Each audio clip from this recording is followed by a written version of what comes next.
Hey guys, welcome back to our calm corner for sleepy history wanderings.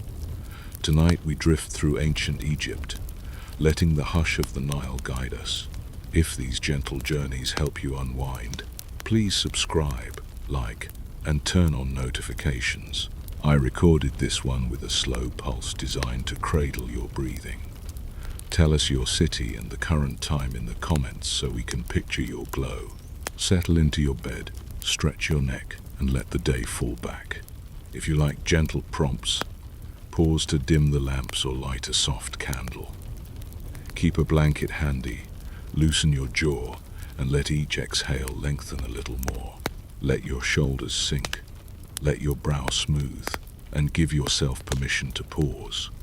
Dim the lights, let the hum of the room settle around you, and take a slow breath as we drift into tonight's quiet story.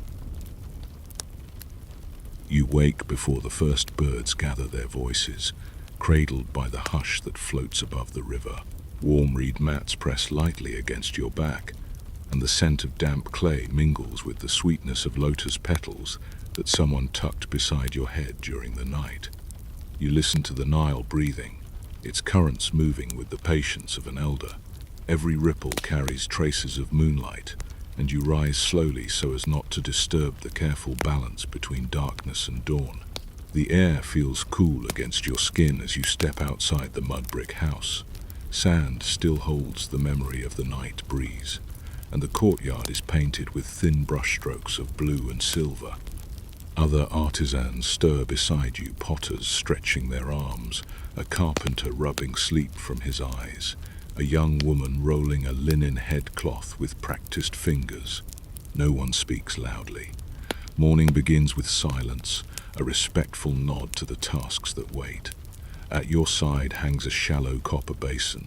You lift it reverently from its peg and carry it toward the riverbank. Embracing the path in soft sandals, you notice how each footprint deepens with moisture the closer you come to the Nile. Rows of papyrus stand like attendants, their feathery tops rustling softly. A heron glides low, its wings catching the first amber rays as the sun teases the horizon. You let your fingers trail through the tall grasses, collecting beads of dew that cool the grooves of your calloused palms. When you reach the communal washing place, a familiar collection of vessels awaits. Glazed jars filled with river water, baskets of natron crystals, bundles of woven cloth ready for gentle scrubbing. Natron glitters in the dim light, pale as powdered moonstone, its edges sharp yet yielding when you crush the grains between thumb and forefinger. You pour a measured pinch into your basin, watching it dissolve with a faint hiss. The smell is mineral and clean, a reminder of distant dry lakes where this treasure began. Around you, companions prepare their own mixtures, adding thin slices of fragrant sycamore bark or a drop of lotus oil saved from festivals. The blend creates a wash that scours away sweat while leaving the skin soothed, a practice recorded by households across the kingdoms. You kneel on woven mats that protect your knees from the damp earth, then scoop water over your shoulders. The chill causes your breath to rise in a soft cloud. You move patiently, letting each pour glide across neck, arms, and torso. The natron paste follows, rubbed in gentle circles that polish the skin without harshness. You pay extra attention to the creases of elbows and the nape where the day's heat tends to gather. As you rinse, tiny rivulets stream back into the Nile, offering the river a trace of your weariness from yesterday. Nearby, a young apprentice chants a quiet rhythm to keep time. Each line marks a motion: wash the left hand, cleanse the right, smooth the scalp with palm and reed cloth. When he reaches the final verse, everyone bows their hands toward the water, honoring the river as a living ancestor. A priest in training crouches beside a jug, shaving his scalp with a bronze razor that gleams like a slender crescent. He has coated the blade with oil to help it glide. Every few days he follows this regimen, keeping himself free of hair so that no stray strand can contaminate temple offerings. Freshly washed linen waits on a sun-bleached rope.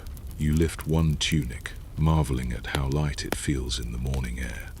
The fabric smells faintly of the marsh from which the flax was pulled, a sweetness that lingers after repeated washings. Sliding it over your shoulders, you relish the smooth contact. Linen breathes, wicking away the dampness, protecting you from the sun that will soon blaze overhead. A neighbor helps tie the sash around your waist, tugging just tight enough to keep the folds in order. In return, you straighten the collar of their robe. These gestures, small and unhurried, begin the day with mutual care. Once the garments are in place, you bend toward the ground to pick up a vial of scented oil. Today, the blend is myrrh and moringa, thick as honey yet quick to absorb. You warm a drop between your fingers and trace it along your wrists, then across the sternum. The fragrance wraps around you, a protective veil meant to soften the day's labor and to appease the unseen spirits who drift at the edges of the village. Scholars later call this layering of perfume both practical and sacred, a means to calm the skin in a dry climate and an offering carried wherever you walk. A basket of flatbread rests near the washing area, left by someone who baked before dawn. You break a piece, noticing how grit from the grinding stones roughens the crust. To shield your teeth, you dip a palm-sized twig into water and chew the fibers until they splay. Then you rub the wet bristles along your teeth and gums, adding a pinch of natron mixed with crushed mint. The taste is sharp but refreshing. Mouth care is no luxury. Coarse bread and dessert sand make such attention essential, a fact the physicians scribe on their scrolls when advising workers like you. While the sun climbs, more villagers arrive, the potter's mother with her grandchildren, a shepherd leading goats to drink, an elderly man who recalls how his father bathed in the same bend decades ago. They greet you with nods, careful not to break the morning's tranquility. You help the shepherd scoop water onto the coarse hides of his animals, watching them shiver in delight. A child giggles when droplets sparkle on a goat's horns. The community shares ladles, basins, and the rhythmic pattern that each generation teaches the next. Hygiene here is a communal art, woven into memory and muscle alike. After your own cleansing, you take a turn refreshing the washing mats. You rinse them in the river, lay them across smooth stones, and beat them lightly with a reed paddle to drive out moisture. The motion sends mist into the air, cooling your face. A pair of sisters moves in tandem beside you, wringing cloth with synchronized twists that speak of years of practice. Their laughter is soft, more exhale than sound, but it warms the scene like first sunlight. You imagine how later, when the heat rises, these same mats will be rolled and stored in the shade, ready for the next dawn's ritual. When the sun finally breaks free, staining the water with gold, you bow your head. This gesture seals the morning ablution. The day ahead will demand strength, clay to shape, roofs to repair, papyrus scrolls to copy. Yet you carry with you the coolness of the river, the smoothing of natron, the scent of oil that whispers comfort. You feel aligned with Ma'at, that delicate balance between order and chaos, body and spirit. Clean skin becomes a prayer spoken without words. Before departing, you hang your basin upside down on its peg so that no stray droplets stagnate. You scoop the remaining natron into a small cloth pouch, tie it, and tuck it into your sash for touch-ups later. A fellow artisan hands you a reed brush to clean under your nails. You scrub each fingertip, aware that work with clay can trap soil beneath them. The brush's bristles tickle, and laughter bubbles between you both. Such small maintenance preserves the morning's freshness well into the labor ahead. You walk back toward the village with slow steps, letting droplets dry in the warming breeze. Sand shifts beneath your feet, but the linen clings gently, already adapting to the sun. Behind you, the river continues its steady hymn. Ahead, smoke curls from cook fires where breakfast porridges thicken. You keep your breath deep and measured. Every inhalation carries the memory of morning water. Every exhalation releases lingering fatigue. As you cross the threshold of the workshop, tools waiting in their precise places, you feel as though you have polished more than your body, you have polished the day itself, coaxing it to gleam. Mid-morning opens like a slow drumbeat, leading you through alleys that coil toward the heart of the market. Shade cloths stretch overhead, dyed in muted stripes of ochre and indigo, filtering sunlight into a calm glow. Sand crunches beneath your sandals, but vendors have sprinkled water along the pathways to dampen dust and keep the air cool. The market smells of earth, toasted grain, and the faint tang of copper. You follow the ribbon of scent that grows sweeter with every turn until you reach the quarter devoted to fragrance and powders. A perfumer named Henut stands behind a low table carefully arranged with stone bowls, bronze mortars, and measuring spoons carved from ebony. Her head is shaved smooth, gleaming beneath a fine linen headscarf. She greets you with a nod and invites you to sit on a reed stool that creaks softly. Before you can speak, she places a warmed cloth across your wrists. It is imbued with the faint aroma of blue lotus, the petals steeped overnight in goat's milk. Your pulse slows under the gentle heat, and you feel the day's tasks melt away like resin in a flame. Henut selects a small jar of frankincense tears, translucent as drops of frozen sunlight. She crushes them with the pestle, and the sound is like distant rain on stone. Into the powder she adds myrrh, cardamom seeds, and a pinch of ground cinnamon imported from lands beyond the desert. Each ingredient lands with reverence. Her voice, barely above a whisper, explains how caravans trek toward Punt to bring back resinous gums that priests burn in the temples during evening rites. These same materials find their way into daily hygiene, binding body and spirituality in a single scent. You lean closer as she lifts a jug of scented oil, pressing a strip of woven flax over the mouth to filter impurities. The oil is extracted from moringa nuts, clear as the Nile at midday. She pours a thin stream into the mortar and continues to grind, circular motions as steady as heartbeats. The paste becomes a smooth balm that glows amber in the filtered light. She offers you a dab on the back of your hand. When you rub it in, your skin drinks the moisture, leaving behind a subtle sheen. The fragrance blooms slowly, never overwhelming, meant to accompany the wearer throughout the heat of afternoon. Around you, fellow visitors sample their own blends. A fisherman chooses a mixture heavy with cedarwood, hoping to mask the river scents that cling to his nets. An elderly scribe favors kaifi, the sacred incense of honey, wine, raisins, and herbs boiled together until it thickens into a paste. He plans to smear a fingertip behind each ear at twilight, aligning himself with the same perfume that fills royal chapels. Henut notes each preference on a strip of papyrus. Her neat handwriting records not only recipes but also the stories of the people who wear them, ensuring that each blend honors the life it touches. From the corner of your eye, you notice a child grinding malachite in a shallow bowl. The powder gleams green and smooth, destined for eye paint that protects against glare and infection. Henut reminds the child to add a drop of castor oil, a detail passed down from generations of artisans who understand both beauty and health. You ask if you may try the pigment. With her guidance, you dip a slender reed applicator, draw it along your eyelids, and feel the cool balm settle against your skin. The outline sharpens your gaze while shielding your eyes from the desert's brightness, just as healers recommend. Henut shares a memory of her grandmother, who once blended scents for a noblewoman preparing to meet envoys from the south. The noblewoman requested a perfume that smelled like twilight over lotus ponds. For weeks, the elder perfumer tested combinations of blue lotus, sweet flag, honey, and the rare citrus rinds brought by Nubian traders. She kept meticulous notes on palm strips, adjusting proportions after each trial.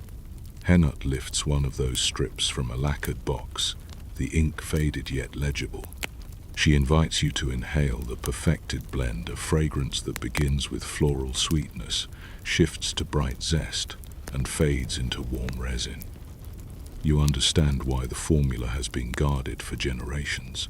It captures a mood as much as a scent, bathing the wearer in an aura of serene dusk. Beyond the fragrance table, another stall hosts a merchant who specializes in cleansing powders.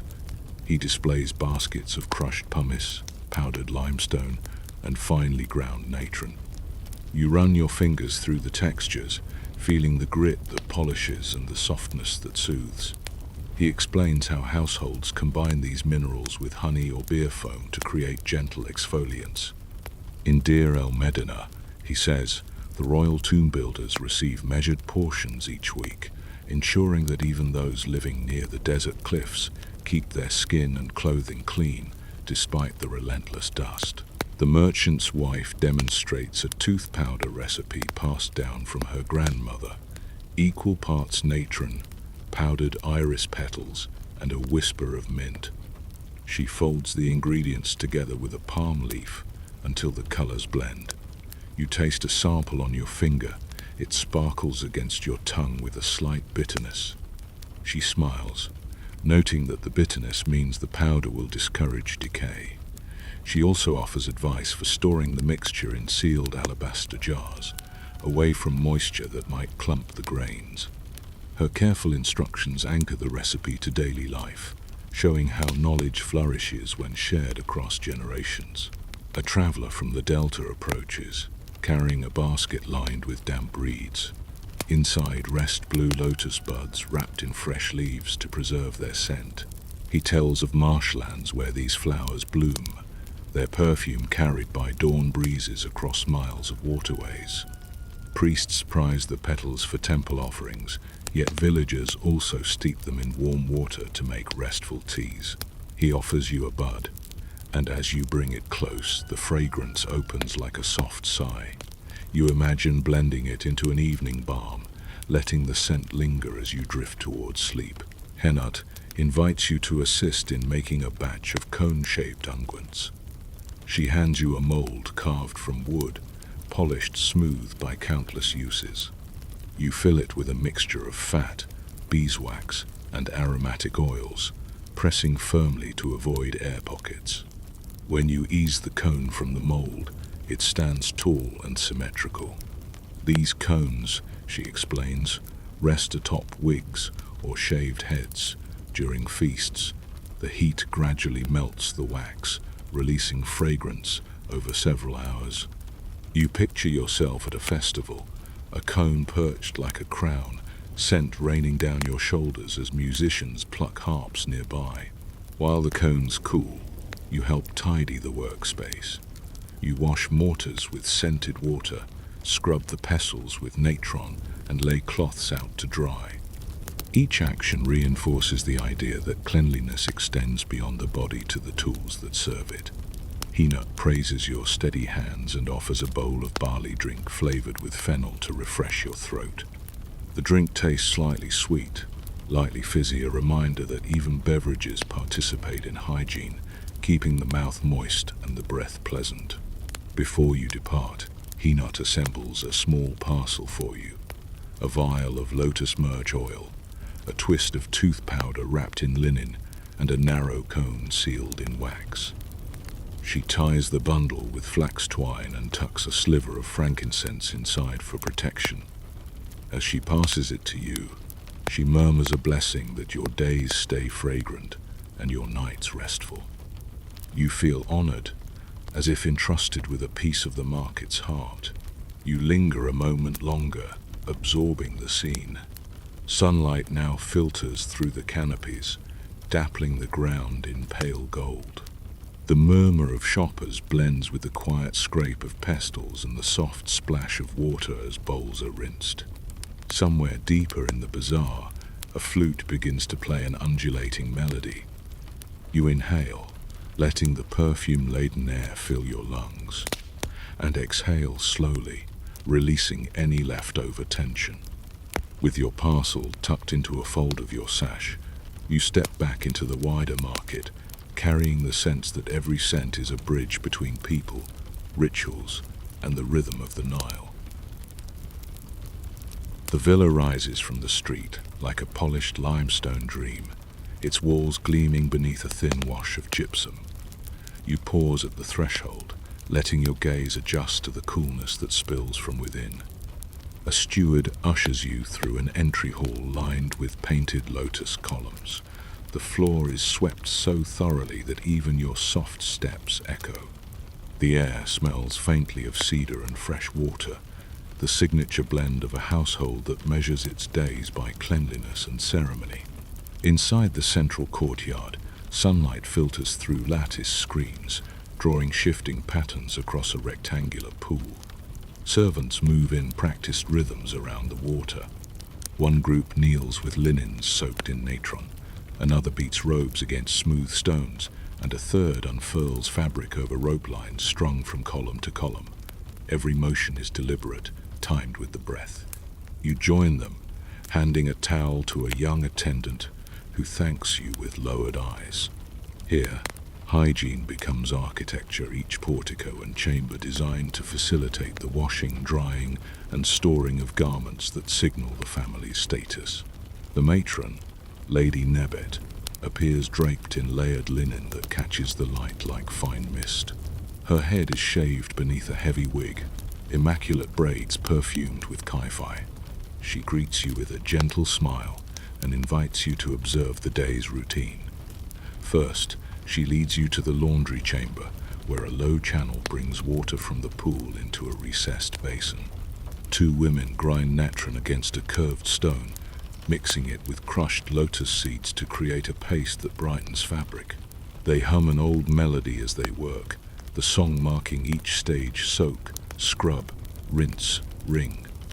Nebet explains that this schedule repeats every third day to keep the household's wardrobe immaculate, especially during the dusty months before the Nile floods. You assist in folding freshly laundered tunics, running your fingers along the tight weave of the cloth. Nebet points out the subtle differences between everyday garments and ceremonial attire, the latter lined with diaphanous overlays, the former plain but impeccably pressed. She stores each folded stack inside cedar chests, layering bundles of dried lavender between them to deter insects. The scent lifts toward the ceiling, blending with the aroma of simmering herbs from the adjacent kitchen. Linen receives nearly as much attention as the people who wear it, considered an extension of the body's purity. Beyond the laundry chamber lies a bathing room paved with alabaster tiles that hold the night's coolness long into midday. Sunlight enters through a narrow skylight, illuminating a bronze tub large enough for reclining. A servant pours heated water from a blackened pot, adding petals of blue lotus and a handful of juniper berries. The surface shimmers, reflecting your face alongside the ceiling mural of stars. Nebet invites you to test the water with your palm. The warmth spreads through your fingers, conjuring relief even before you step inside. When you sink into the bath, the water envelopes you like a gentle embrace. A servant massages your shoulders with a linen cloth soaked in scented oil, moving in slow circles that align with your breath. Nebet sits nearby on a low stool, trimming her nails with a copper tool. She shares stories of her youth, when her mother taught her to cleanse hands and feet before greeting a guest, and of festivals where shaving the body symbolized renewal. She speaks of Ma'at as if it were a guest seated between you, reminding everyone that balance begins with the meticulous care of skin, hair, and garments alike. After the bath, a barber enters carrying a kit of polished instruments. He bows and sets the tools on a mat: razors, pumice stones, tweezers, and a small jar of beeswax. He begins by smoothing your eyebrows with the edge of a shell, then carefully trims any stray hairs along the nape of your neck. His touch is feather light, and the sound of the razor gliding across skin is no louder than a whisper. Nebet assures you that the barber visits every household member regularly, ensuring a well-kept appearance that reflects honor on the family and appeases the gods who value order. Once grooming is complete, you are guided to a mirror of polished copper. Your reflection gleams, softened by the warm metal. A servant offers a fresh tunic, its pleats crisply pressed. She wraps a sash around your waist, pulling it with a gentle tug to settle the folds.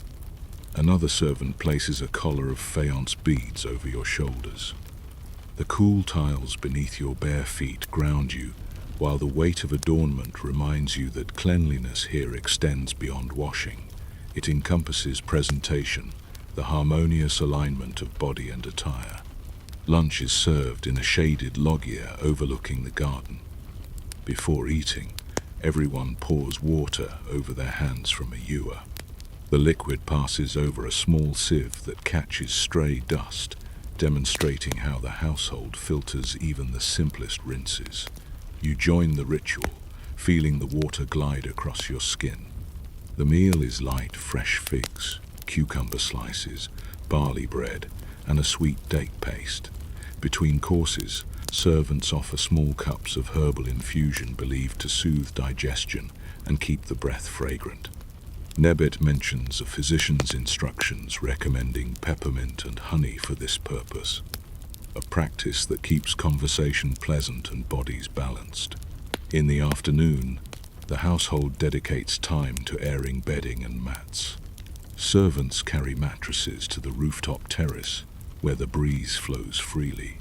You climb the stairway of sun-warmed stone and help beat the bedding with palm frond switches, freeing dust without damaging the fabric. Nearby, baskets of clothing rest in the sun to chase away moisture. Nebet uses this time to review a checklist carved on a wooden board: laundry rotation, oil supplies, razor maintenance, incense stores. She marks each task with a dab of ochre pigment, ensuring nothing is overlooked. Her orderly tracking echoes the broader bureaucracy of the kingdom, where scribes record grain, cattle, and even hygiene supplies for state workers. Later, in a corner of the courtyard, you observe the preparation of a nightly cleansing for the household's youngest members. Nurses warm water in clay jars, testing the temperature against their wrists. They add chamomile blossoms and a crumb of natron to purify the bath without cracking delicate skin. The children giggle as they wait, wrapped in linen towels, their hair braided tightly to prevent tangles. The nurses explain how bedtime washing calms restless minds, a custom the family continues even during harvest season, when labor stretches late. You help scoop water over a boy's shoulders, smiling as he splashes your arm in return. When dusk approaches, servants light small cups of scented oil. The flames flicker softly, casting gentle shadows on the painted walls. Nebet gathers her household for evening prayers near the small shrine. Before offering incense, each person wipes hands with a cloth dampened in rosewater, preventing any dust from reaching the sacred statue. You follow the ritual, feeling the cloth's coolness and breathing the faint floral note. Together, everyone bows, whispering gratitude for health, balance, and the clean sustenance of the day. As you prepare to leave, Nebet escorts you to the threshold once more. She presses a folded cloth into your hands, its corners tied with a ribbon. Inside you find tokens of the visit: a pinch of lavender, a sliver of pumice for gentle exfoliation, and a note written in her graceful script reminding you that order begins at home. She bids you farewell with the hope that your own dwelling will carry the calm precision of hers.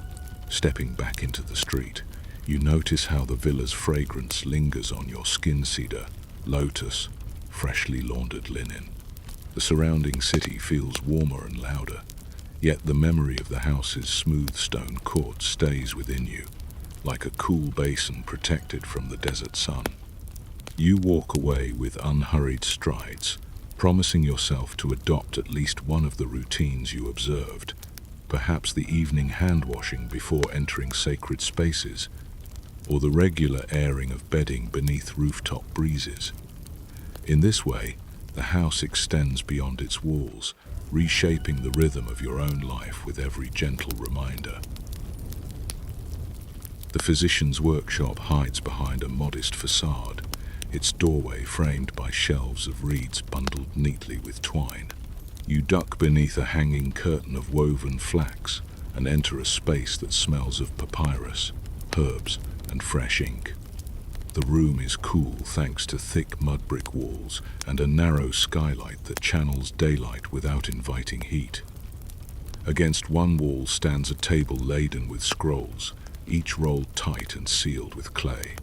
Opposite that, a series of shelves holds bowls of powdered minerals, dried leaves, honey jars, and small bronze tools polished smooth by constant use. The physician's scribe, Meneket, greets you with a soft smile.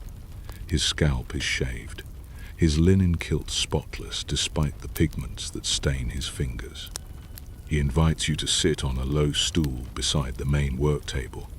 Before beginning any lesson, he washes his hands in a basin filled with water, natron, and crushed peppermint leaves. He gestures for you to do the same. The mixture cools your skin and leaves a tingling freshness along your fingers. Meneket explains that a healer must maintain immaculate hands. Every remedy begins with touch, and touch must bring comfort. A young assistant rolls out a scroll and places it carefully on the table. The papyrus bears fine hieratic script, detailing mouth remedies collected over generations. Meneket reads softly, his voice steady.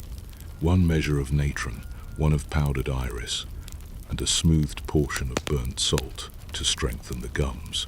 His reed pen taps gently against the margin as he adds an annotation about dosage adjustments for the elderly.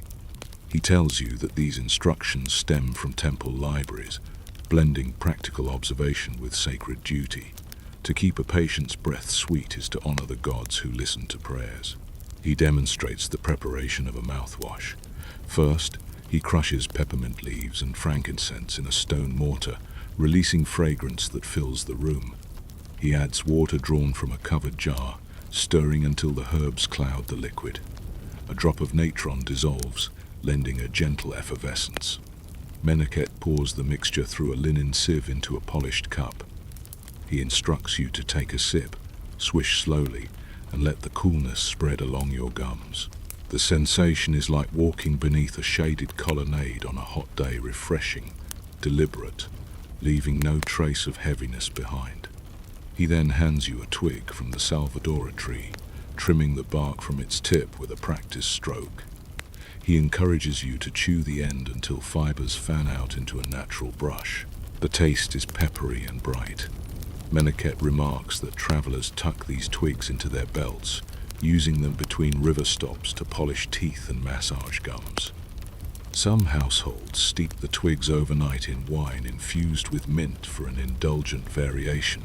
Though he cautions moderation, the wine can dry the mouth if used too often. You test the brush along your molars, feeling how the splayed fibers reach crevices that rinses might miss. Meneket notes the twig's effectiveness on a wax tablet, adding your observations to the clinic's growing compendium. Next, Meneket turns to the crafting of tooth powder tablets. He combines powdered charcoal with ground cinnamon, rock salt, and a touch of honey to bind the ingredients. With deft fingers, he rolls the paste into small pellets, then sets them on a tray to dry in the shade. These tablets, he explains, travel easily. A worker can tuck one into a pouch and chew it to release the cleansing mixture during the day. He notes that the honey not only binds but also draws moisture, reducing the cracking of lips in the desert climate. He encourages you to form a few tablets yourself, guiding your hands until each pellet is uniform. On a nearby shelf rests a collection of dental picks made from copper and palm splints. Meneket shows you how to soften the palm fibers in warm water, then twist them into tapered points for gentle cleaning between teeth. He warns against harsh scraping, advising slow, circular motions that respect the gum line. He also demonstrates a technique using a thin strip of linen soaked in aromatic oil, drawn carefully between teeth to polish surfaces. These methods, he adds, have been passed down since the Old Kingdom, evidence of the Egyptians' persistent attention to oral health despite challenging diets heavy in grit from grinding stones. The assistant brings a clay jar labeled with a red glyph. Inside lies a mixture of desert date seeds crushed with natron and malachite.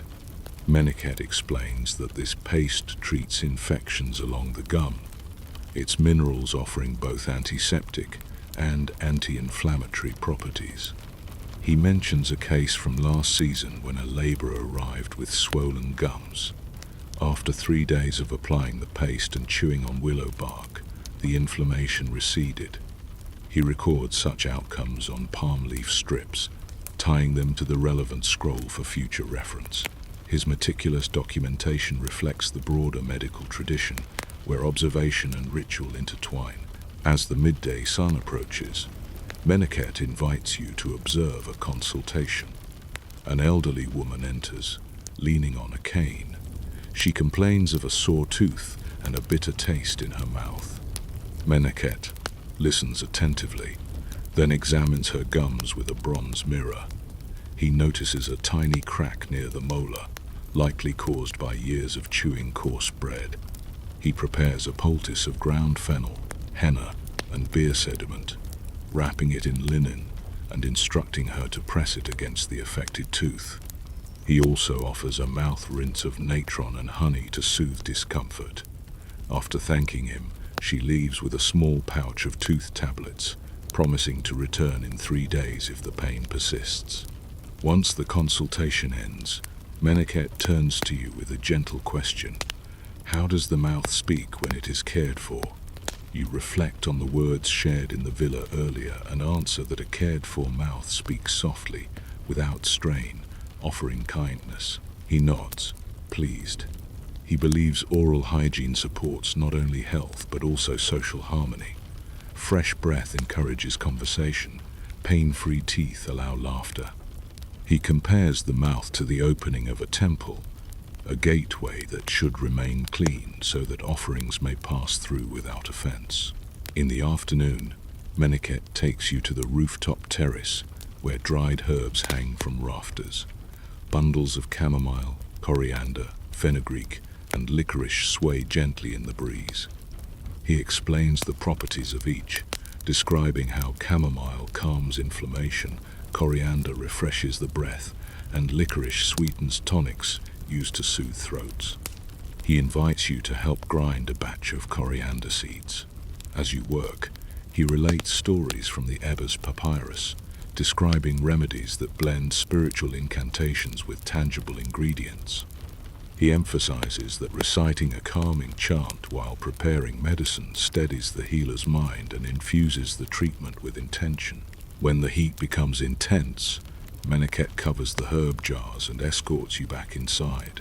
He demonstrates how to clean the workspace, wiping tables with damp cloths, washing mortars in warm water, drying tools on sun-bleached linen. He stores powders in sealed alabaster jars, inscribing each label with both ingredient and date.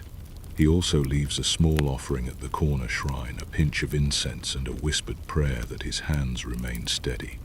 You mimic his movements, sensing how the routine settles the mind, much like a scribe preparing for a long session of copying sacred texts. Before dusk, Meneket assembles a personal kit for you. He places a reed pen, a palm-sized tablet coated in smoothing plaster, and a tiny jar of tooth powder into a woven pouch. He encourages you to record any sensations you notice when using the remedies, urging you to become both patient and observer. He believes that the most enduring knowledge arises when individuals learn to attune to their bodies, noting what brings relief and what disrupts balance. As you leave, the scent of peppermint follows, mingling with the earthy aroma of papyrus. You walk through the lane with a relaxed jaw, conscious of the freshness that fills your mouth. The quiet confidence of Meneket lingers in your step. You carry his lessons like a well-crafted tablet, solid, portable, ready to be consulted whenever the day grows rough. Each time you prepare the mouthwash or chew a tablet, you recall the scribe's steady voice, reminding you that hygiene is as much about listening to your own body as it is about applying powders and oils. In this attentiveness, you find serenity. The desert road to Deir el-Medina stretches like a ribbon of pale fire, yet the settlement itself greets you with cool order. Mud brick houses line the narrow lanes, their walls whitewashed to reflect the sun. A steady breeze carries the scent of gypsum dust mixed with simmering lentils. You arrive at the workers' village as the sun tips past its zenith. Tomb builders move about with unhurried purpose, their muscles gleaming with oil that protects the skin from dryness. Despite the harsh surroundings, the place exudes care, a testament to the state's commitment to the artisans who carve eternity into stone. Foreman Kawi meets you near the communal well. He hands you a cup carved from limestone, its rim smoothed by countless lips. The water tastes faintly of copper from the bucket chains. Kawi nods toward a storage building marked with the royal cartouche.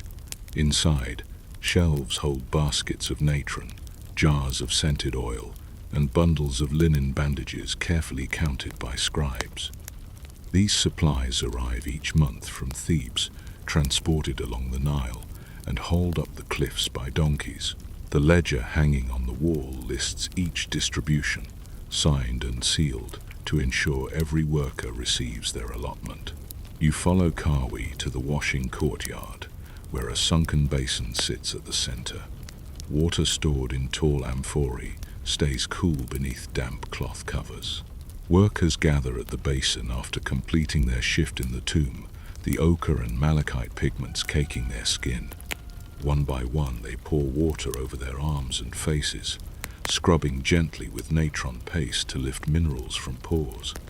A mason named Panifer invites you to join, handing you a cloth stiffened by dried natron. As you rub the grains across your forearms, you feel the grit surrender to smoothness. The cleansing removes not only dirt but also the fatigue of carving in confined spaces. Adjacent to the basin stands a low building with open windows that allow the desert wind to circulate. Inside, healers prepare salves for sunburn and cracked hands. They mix animal fat with beeswax, adding ground fenugreek seeds to reduce inflammation. One healer, Meriu, demonstrates how to heat the mixture over a charcoal brazier until it thickens into a soft butter. She ladles it into small alabaster pots and labels each with a reed pen. Workers stop by after washing to receive a fingertip's worth, rubbing it into their shoulders and necks. The salve smells of herbs and smoke, a soothing counterpoint to the sharp desert air.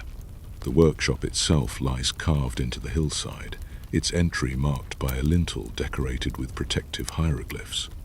Inside, artisans chip away at limestone blocks destined for royal tombs. The space is hot and dusty, yet every surface reveals signs of meticulous hygiene. Tools rest on cloths that workers shake out daily to remove stone flour.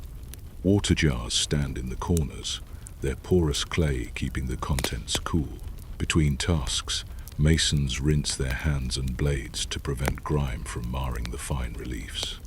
In a niche near the entrance, a small altar holds offerings of bread and beer, accompanied by a bowl of natron to purify the shrine each morning.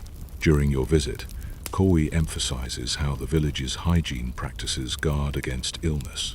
He shows you the communal latrines located downwind, their pits lined with smooth stones to ease cleaning.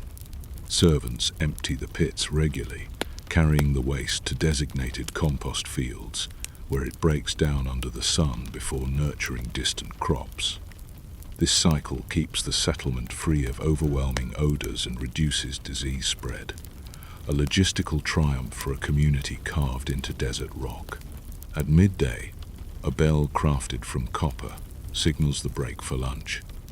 Workers gather in a shaded square, where a cook ladles lentil stew into bowls. Before eating, Everyone dips their hands into a basin scented with basil leaves. The water glistens with a thin layer of oil that catches dust, ensuring the skin feels clean even after hours in the tomb. You take part in the ritual, feeling the cool slip of water across your fingers. The stew warms your belly, and a side of figs balances the meal. Afterward, a brewer distributes mugs of lightly fermented beer believed to cleanse the gut and provide safe hydration. When the bowls are emptied, a steward moves through the crowd with a reed brush, sweeping crumbs from laps and mats. Any leftovers are gathered into clay pots to ferment into animal feed, keeping the settlement tidy. A musician plays a gentle tune on the flute while workers rest, the melody mingling with the whisper of wind from the cliffs. As the break ends, everyone cleans their hands once more, this time with a sprinkle of powdered natron rubbed dry. The powder absorbs remaining oils, leaving palms ready to grip chisels without slipping. As the afternoon unfolds, you visit the linen workshop, where women sit beneath a canopy weaving bandages and garments. Their looms click softly, producing strips of cloth destined for both hygiene and burial rituals. They explain how they boil flax fibers before spinning to remove impurities, then wash finished bandages in natron solution. The cloth dries in the desert wind, stiffening in the sun before being rolled and stored. You help wind a fresh bandage, noticing how tightly they wrap to prevent dust from infiltrating storage jars.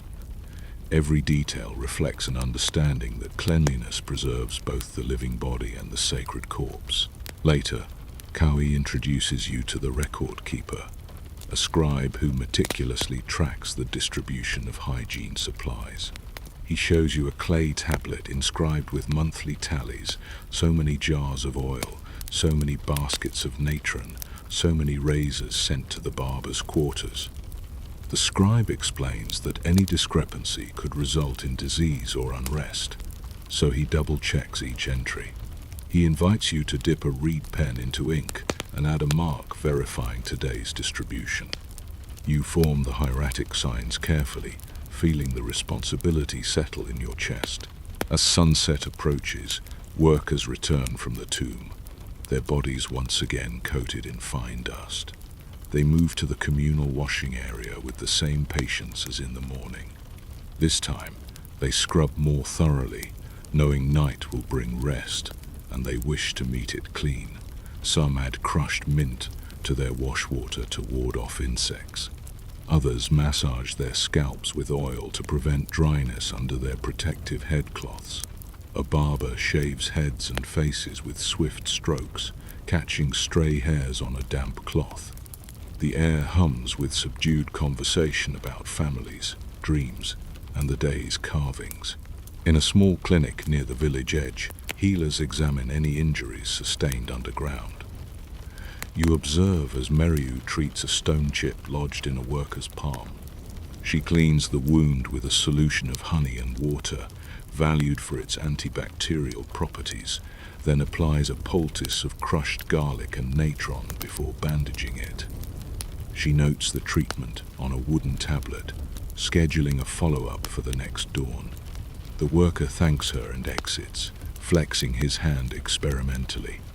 The clinic shelves brim with jars labeled in red and black ink, each containing remedies for burns, sprains, or infections. The methodical care reassures you that even in a remote desert settlement, knowledge flows as surely as the Nile. Night arrives with a slow deepening of color.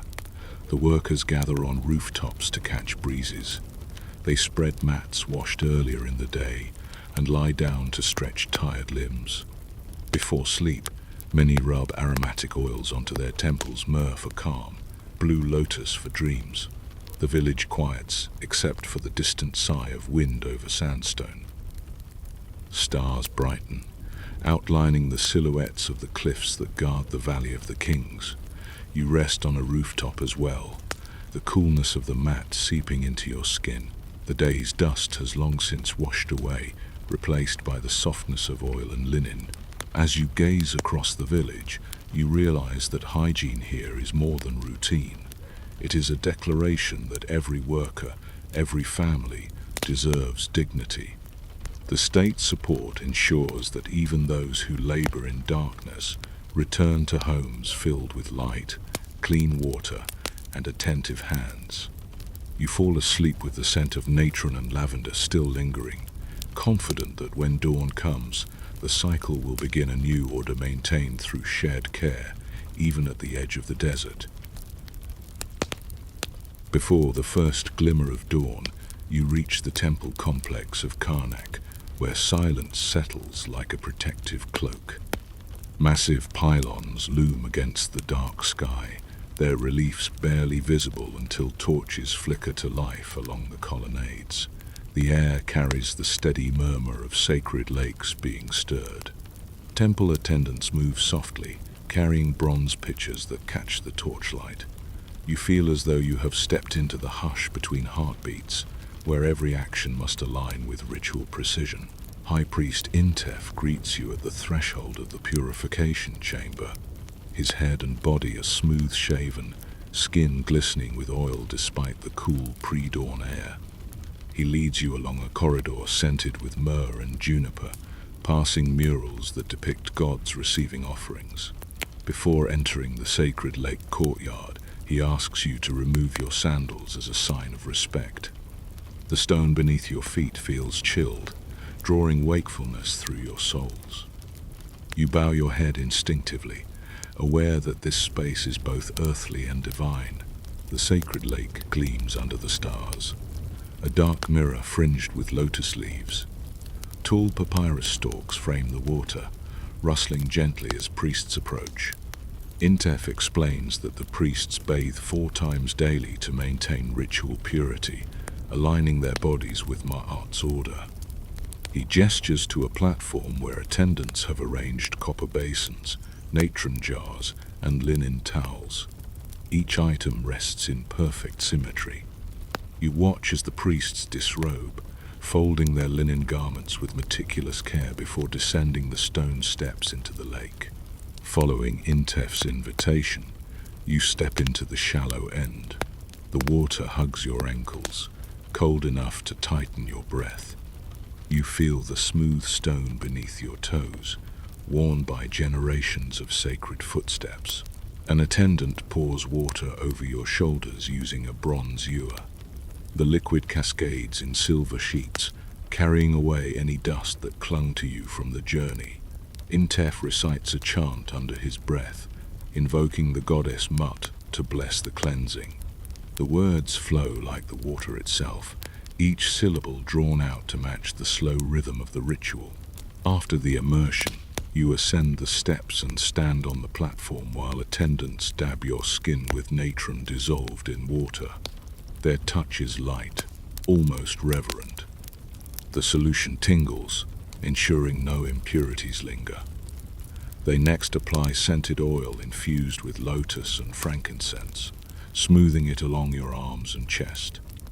Intef remarks that this combination of cleansing and anointing creates a double barrier against contamination, first removing physical particles, then consecrating the skin with fragrance that honors the gods.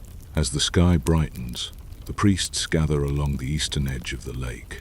Each holds a mirror of polished copper to catch the first rays of the sun.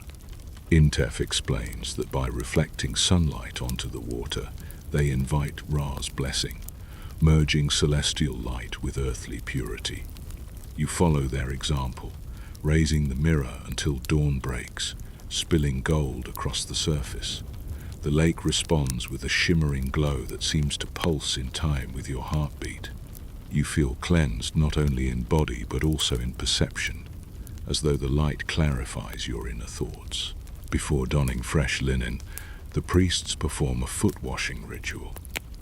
They sit on low stools, while attendants pour scented water over their feet, massaging each toe with a cloth dipped in natron. You join them, experiencing the soothing glide of cloth and the warming touch. Intef notes that the feet carry the dust of every path, so cleansing them ensures that no impurity steps onto the temple floor. Once dried, Attendants slip soft sandals onto each priest's feet, the leather oiled to prevent cracking in the dry air.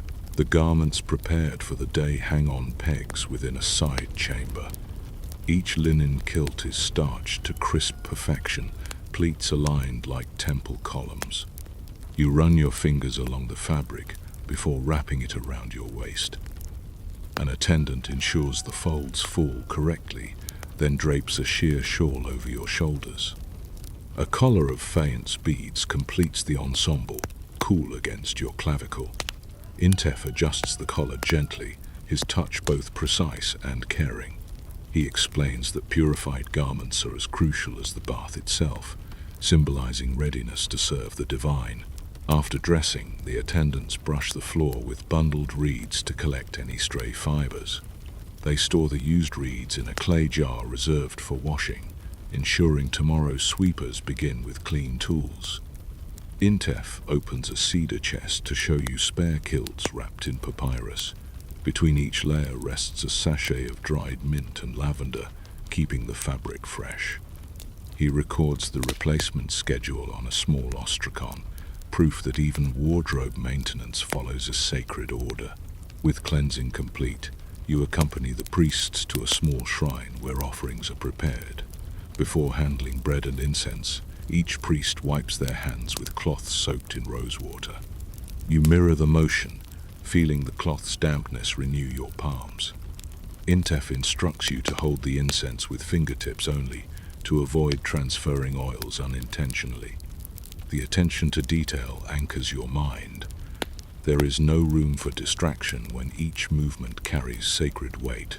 As the morning rituals unfold, you observe how the priests maintain cleanliness throughout their duties. They pause between chants to sip water infused with mint and honey, keeping their throats soothed for recitation. After handling animals for sacrifice, they immediately rinse their hands in basins attended by acolytes. Floors are swept between processions, and any scattered petals are collected before they can wilt. The temple operates like a living organism, each part committed to preserving purity from dawn to dusk. During a quiet moment, Intef takes you to the records chamber. Shelves of papyrus scrolls detail the temple's hygiene protocols, bath schedules, oil inventory, natron deliveries, and duties assigned to each acolyte. He points out a scroll noting that priests must shave body hair every third day and sleep in clean linen each night. The document also lists penalties for neglect, emphasizing that personal lapses disrupt communal harmony. You trace the inked lines with awe, recognizing the administrative backbone supporting the spiritual atmosphere. In the afternoon, the heat intensifies. The priests retreat to shaded porticos, yet continue their cleansing rituals in miniature. They refresh their hands with scented cloths, reapply oil to exposed skin, and drink infusions of coriander to maintain pleasant breath. Intef shares a story about a visiting dignitary who remarked that temple air smelled sweeter than any palace. He attributes this to constant fumigation. Attendants burn pellets of cinnamon and myrrh in hidden braziers, letting the smoke curl through corridors to purify both air and spirit. As the sun begins to descend, you return to the sacred lake for the evening ablution. The water now reflects amber and rose hues, tranquil as spilled wine. The ritual mirrors the morning but feels more introspective. Intef encourages you to place your palms on the water's surface, letting it cool your skin while you recall the day's thoughts. You sense how every action, from chanting to sweeping floors, has been intertwined with cleansing. Even the meals shared by temple staff carried the signature of hygiene. The bread baked for priests featuring sesame seeds believed to support digestion and calm the body. Night falls softly, torches line the colonnade, and the lake becomes a black mirror once more. The priests offer final prayers, their voices melting into the rustle of palm fronds. Before you depart, Intef presses a small vial into your hand. It contains sacred oil blended with lotus, frankincense, and a hint of cinnamon. He instructs you to apply it before sleep, reminding you that the day's purity extends into dreams. He also offers a thin roll of linen scented with rosewater, suggesting you place it beneath your head to encourage peaceful rest. Leaving the temple, you glance back at the towering pylons silhouetted against the starlit sky. The evening breeze carries traces of incense and damp stone. You feel lighter than when you arrived, as if the rituals have washed away invisible burdens. The temple's commitment to cleansing, meticulously timed, lovingly recorded, resonates in your chest like a low chant. You carry the fragrance of sacred oil on your skin and the echo of the lake's stillness in your mind. Every breath becomes a continuation of the ritual, extending the temple's sanctity into the night beyond its walls. When the sun reaches its highest arc, you retreat into a townhouse courtyard where shade pools like cool water. Woven mats hang from beams overhead, their fibers dampened earlier with well water so that every breeze carries a whisper of moisture. Clay jars, wide-bellied and porous, stand in clusters near the walls. Their surfaces sweat rhythmically as they cool the air. The courtyard serves as a sanctuary from the desert heat, a carefully tended lung where the household can breathe. Mistress Tia, the caretaker, greets you with a ladle of tamarind-infused water. She encourages slow sips, reminding you to feel the liquid soothe your throat. Her attendants move quietly, sprinkling the floor with scented water to settle dust. They add crushed basil and mint to the mix, both for fragrance and their gentle insect-repelling properties. You sense how midday here becomes an opportunity for subtle cleansing, not through intense washing, but through the cultivation of calm air and tidy space. Tia guides you to a low stone bench where a palm fan rests. She shows you how to waft air upward, directing the breeze to circulate across the jars. Each jar contains water filtered through sand, covered with linen to keep insects away. When the cloth dries, attendants re-wet it, maintaining evaporative cooling. You touch the jars, marveling at their chill despite the furnace-hot streets outside. Tia explains that in the absence of elaborate mechanical systems, households rely on such simple yet effective techniques to keep food fresh and bodies comfortable. In the corner, servants hang woven baskets filled with smoldering resin. The smoke curls slowly, carrying the scent of frankincense and juniper. This fumigation cleanses the air of pests and odors. You breathe in deeply, the fragrance grounding you. A cat lounges nearby, unperturbed, its fur gleaming from regular brushing. Tia notes that even animals share in the household's hygiene rituals. The cat is combed each morning to reduce shedding, a habit that keeps sleeping mats and woven cushions clean. Domestic workers gather in the courtyard to tend to personal grooming tasks during this lull. One woman sits with a basin of water and a small knife, carefully peeling calluses from her heels while another massages scented oil into her scalp. They chat in gentle tones, the conversation drifting like the smoke. Tia encourages you to soak your feet in a shallow bowl lined with smooth pebbles. The water is cool, enhanced by a few drops of blue lotus oil. As you move your feet over the stones, tension loosens. You realize how communal rest and self-care intertwine, each person supporting the other's quiet ritual. After the foot soak, Tia offers you a cloth infused with rosewater to wipe your face and neck. The fabric is soft as newly spun linen, and the scent brightens your senses without overpowering. She demonstrates how to fold the cloth and store it in a sealed jar for reuse, emphasizing frugality coupled with cleanliness. In a nearby alcove, she keeps shelves of neatly folded towels, each labeled with a small clay tag showing the day of last laundering. Rotating the textiles prevents dampness from lingering, a practice she notes reduces the chance of mildew during humid months. A young boy enters the courtyard carrying bundles of palm fronds. Tia hands him a bronze brazier filled with glowing embers and instructs him to place it beneath a clay-domed cover. She sprinkles aromatic herbs onto the embers, creating slow smoke that threads through the lattice windows. This method, she explains, cleanses the adjoining rooms, shooing away biting flies and cooling the air as the smoke rises.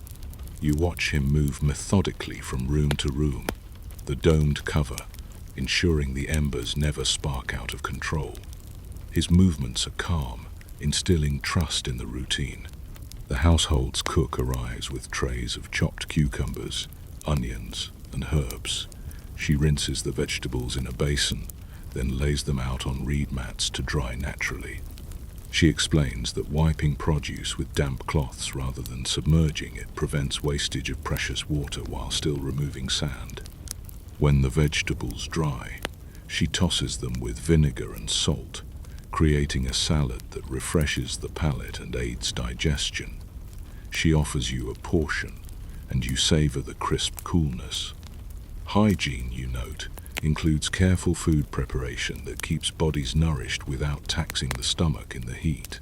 During the quietest hour, the household practices deep breathing exercises taught by an elder scribe. Everyone sits against the walls, eyes half closed. Tia guides the rhythm.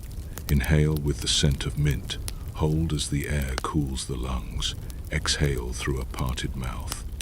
She believes controlled breathing supports internal cleanliness, helping the body process heat and maintain calm.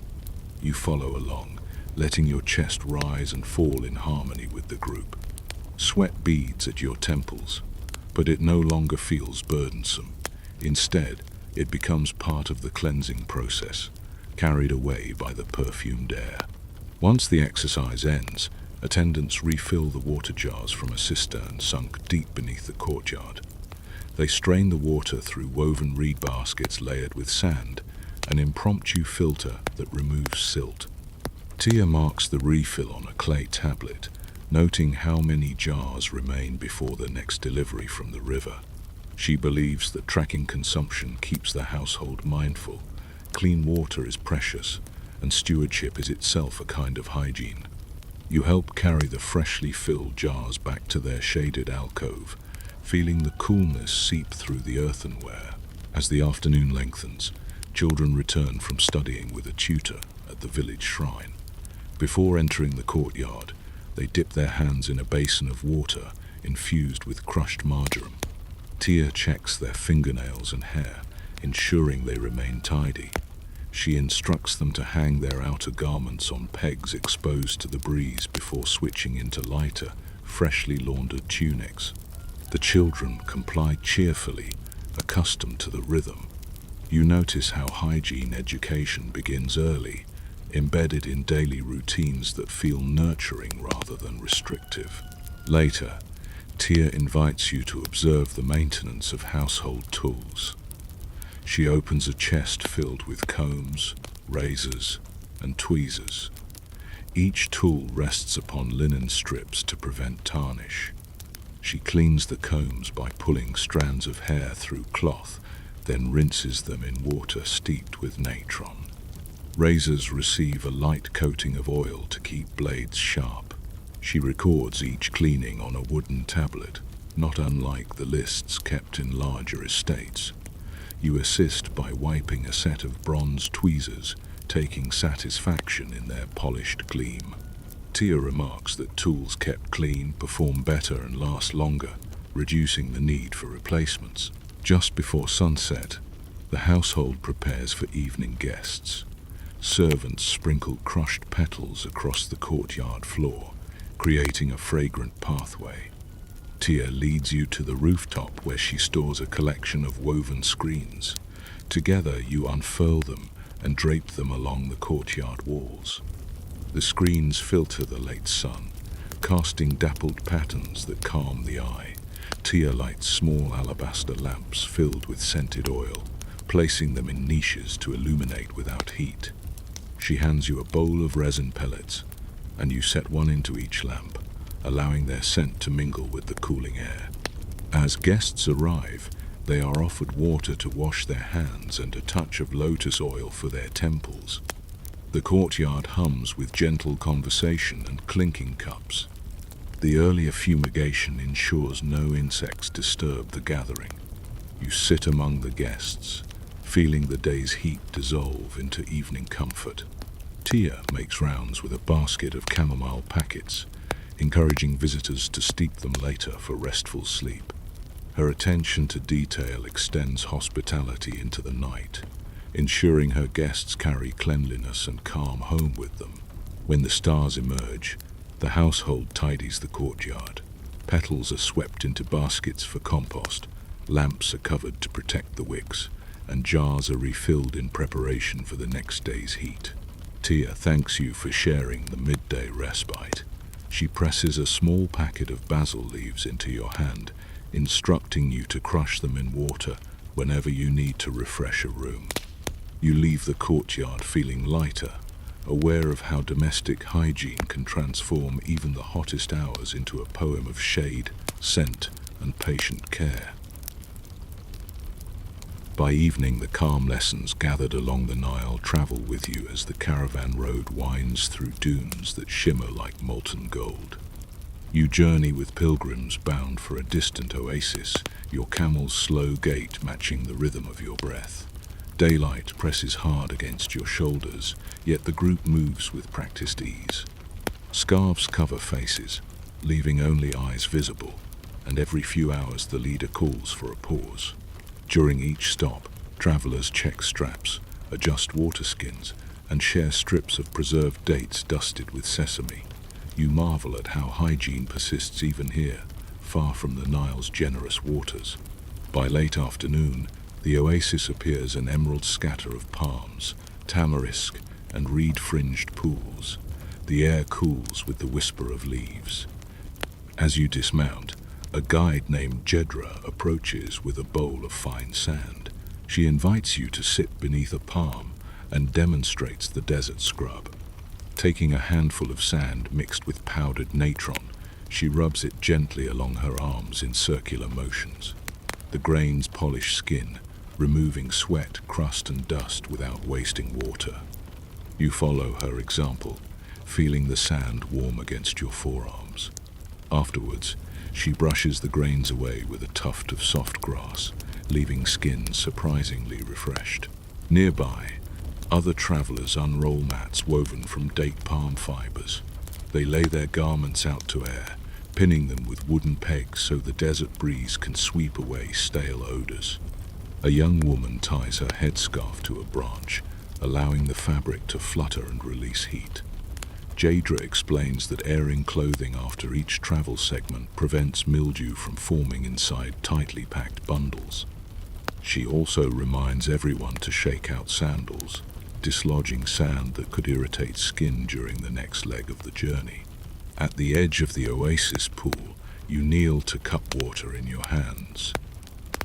The pool is fed by an underground spring, cool and clear. Rather than plunging in, travelers approach with respect, aware that the water must serve many needs. Jedra shows you how to soak a cloth, wring it out, and wipe your face, neck, and wrists. The dampness absorbs heat without requiring full immersion. Children splash their feet gently, giggling as dragonflies hover nearby. Elders take slower movements, dipping palms to moisten their heads and murmuring gratitude to the spirits that guard the desert. Once everyone has cooled themselves, the group gathers around a fire pit where embers glow from the morning's cooking. Jedra sprinkles crushed myrrh onto the coals, sending aromatic smoke into the air. Travelers pass their scarves through the smoke, letting it cleanse the fabric. The scent clings softly, doubling as insect deterrent for the night ahead. You hold your own scarf above the embers, watching the smoke swirl and disappear. The ritual feels both practical and sacred, binding the group through shared motion and smell. As twilight deepens, a healer named Sahura sets up a makeshift station on a flat stone. He unrolls a leather pouch containing copper needles, small knives, and jars of salve. He begins by boiling water in a bronze pot, adding desert herbs such as artemisia and coriander. He uses the sterilized water to rinse his tools, then lays them on a clean cloth. Travelers approach him with minor wounds collected during the journey: blisters, cracked lips, sunburn. Sahura applies sesame oil and honey to protect the skin, explaining that even in the desert these ingredients are worth their weight, keeping infections at bay. You present your own hands, the knuckles raw from gripping reins. Sahura cleans the skin with a cloth soaked in the herbal infusion, then spreads a paste of ground fenugreek and date syrup. The mixture cools immediately, its sweetness balanced by the herb's earthy aroma. He wraps your knuckles in thin strips of linen, instructing you to leave them on overnight. He notes that in the desert, coverings protect wounds from drifting sand, which otherwise acts like tiny blades. His calm assurance settles you, evidence that careful hygiene adapts to even the harshest landscapes. The evening meal centers around a clay pot of lentils slow-cooked with garlic and cumin. Before eating, everyone rubs their hands with sand and a few drops of water to form a quick paste, then wipes with cloth. This technique mimics washing, conserving precious water while lifting grime. After the meal, travelers share dried figs and a tea brewed from date seeds, prized for its mild sweetness and warming effect. Conversations drift toward stories of other pilgrimages, lessons learned, and newfound shortcuts through dune fields. You listen, wrapped in a cloak still warm from the day, the air now cooling rapidly. When the stars ignite overhead, Deir leads the group in arranging the sleeping area. Mats are placed on slightly elevated ground to avoid morning dew. Each traveler shakes out their bedding, ensuring no insects lurk within folds. Deir assigns 2 people to maintain a low fire through the night, both for warmth and to continue the aromatic fumigation. You volunteer for the second shift, drawn to the idea of tending the communal hearth.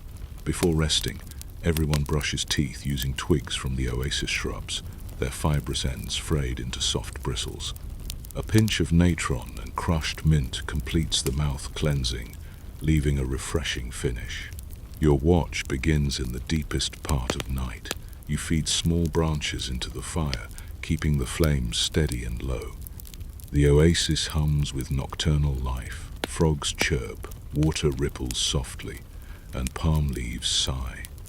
During this quiet time, you reflect on how the desert fosters mindfulness. Every drop of water, every pinch of salt, every handful of sand becomes a tool for care. Hygiene here is not indulgence, it is survival softened by ritual. When the watch changes, you walk the perimeter of the campsite with Deir. She checks each tethered camel, wiping their mouths with damp cloths to remove foam and grit. She rubs a paste of crushed dates and sesame along the animals' gums, a treat that also soothes after a long day's travel. You help brush sand from their hides using bundled twigs, the strokes firm yet gentle. Deir remarks that healthy animals keep the caravan moving. Tending to them is as vital as bathing oneself. She notes which beasts need extra water at dawn, marking their leads with a knot. Returning to the fire, you assist in cleaning the cooking pots.